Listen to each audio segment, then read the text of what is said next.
Assalamualaikum warahmatullahi wabarakatuh. Selamat datang di channel Obrolan Golek, channel yang menyuguhkan tentang pengalaman pribadi dan pengalaman orang lain. Kira-kira hari ini akan cerita apa ya? Baiklah, kita langsung saja saksikan. Gimana ya Pak?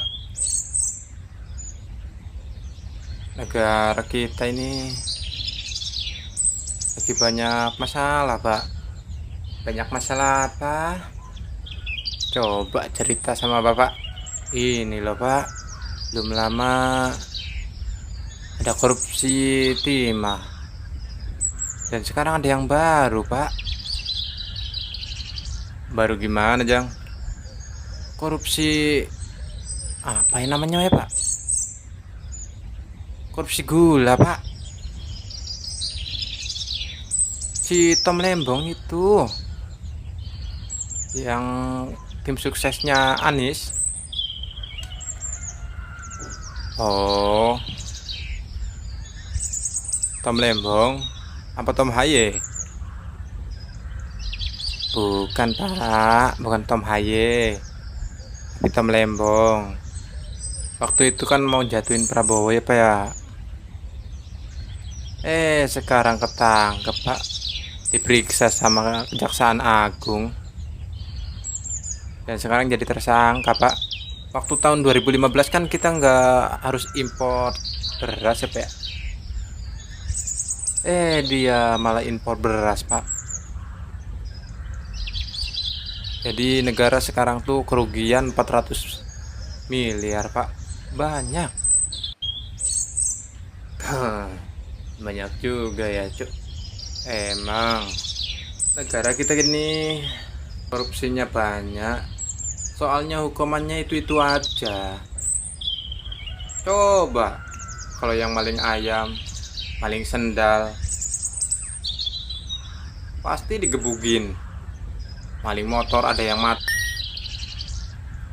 Coba koruptor. Belum lagi yang kemarin, yang korupsi timah. Cuma didenda 5.000 perak. Hukum macam apa itu? Iya Pak, gimana ya? Gimana cara memberantasnya ya Pak ya? Biar hilang gitu. Susah. Yang namanya korupsi itu kalau diberantas susah, kalau dikurangin bisa. Korupsi itu penyakit dari negara. Waktu itu ada emak-emak, nini yang maling daun singkong, ditangkap di penjara. Nah sekarang hukuman koruptor gitu-gitu aja. Jadi nggak ada yang jerak, malah makin berani koruptor itu, malah makin besar korupsinya. Coba kayak Korea Selatan yang korupsi tembak, kayak di Arab yang korupsi tangannya dipotong atau digantung. Pasti mengurangi koruptor di negara ini. Undang-undang perampasan aset nggak di ACC. Apakah takut calon-calon koruptor itu? Kalau mereka korupsi, apakah takut semua harta-harta korupsinya disita atau dibagikan ke rakyat-rakyat kecil? Perampasan aset aja nggak di ACC, apalagi hukuman mati. Rakyat bayar pajak mati-matian, dikorupsi sama tukang pajaknya. Yang memeriksa diperiksa, yang menghukum sekarang dihukum. Gimana mau maju negara ini? Kapan ya Pak negara kita maju kayak yang lain? Gak cuma omong-omongan doang. Aku akan membawa negara ini maju. Pas nyalonin kayak gitu ngomongnya Pak. Ya sekarang gak tahu dah. Cara satu-satunya yaitu para koruptor-koruptor itu harus dihukum mati. Kalau enggak, ya minimal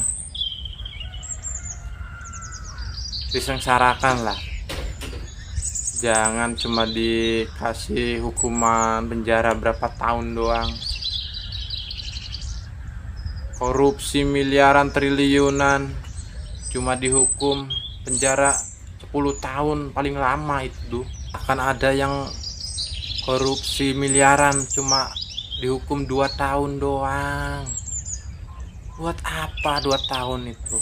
Sedangkan rakyat itu sengsaranya berpuluh-puluh tahun bayar pajak. Coba kalian hitung. Bikin rumah harus pajak rumah, beli tanah harus pajak tanah, beli kendaraan ada pajak kendaraan, bahkan SIM, surat izin mengemudi itu harus diperpanjang setiap 5 tahun. Sama aja kayak bayar pajak.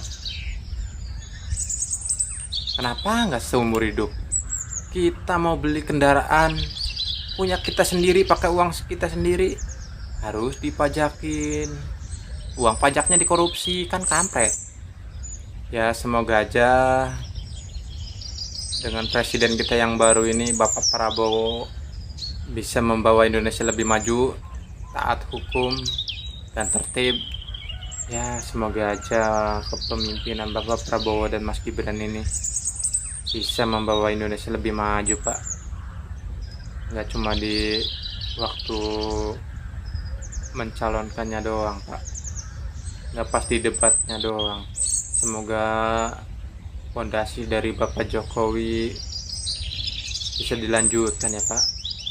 Bisa disempurnakan dan mencapai Indonesia emas yang katanya tahun 2045 itu ya, Pak.